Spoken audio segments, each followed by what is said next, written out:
আসসালামু আলাইকুম। আমি প্রথমেই বাংলাদেশের সকল স্টুডেন্টদেরকে ধন্যবাদ জানাতে চাই তাদের এই যুগান্তকারী আন্দোলনের জন্য। আমি তোমাদের এই আন্দোলনের সাথে একাত্মতা প্রকাশ করছি, তোমাদেরকে আবারও ধন্যবাদ জানাচ্ছি। সেই সাথে আমি এটাও বলতে চাই, এটা শুধু বাংলাদেশের স্টুডেন্টদের দাবি হওয়া উচিত না, এটা বাংলাদেশের সকল মানুষের দাবি হওয়া উচিত। আপনারা যারা ভিডিওটা দেখছেন তাদের অনেকেরই বাচ্চা আছে, ফ্যামিলি আছে, আমরা সবাই চাই যে পারুক। তো সেই দিক থেকে চিন্তা করলে এই দাবিটা বাংলাদেশের সকল মানুষের হওয়া উচিত। এবং আমি এই কারণেই সকল স্টুডেন্টদেরকে ধন্যবাদ দিতে চাই যে তোমরা আমাদেরকে রাস্তা দেখিয়ে দিয়েছো। মাননীয় প্রধানমন্ত্রী এই বিষয়টি সম্পর্কে খুব ভালোভাবে অবগত আছেন। আমাদের উচিত হবে সকল স্টুডেন্টদেরকে এটা এখন বোঝানো যে তাদের ক্লাসে ফিরে যেতে, ঠিকমতো পড়াশোনায় আবার মনোনিবেশ করতে।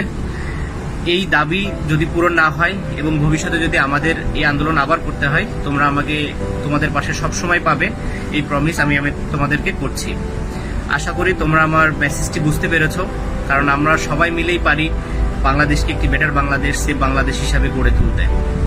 ধন্যবাদ সবাইকে।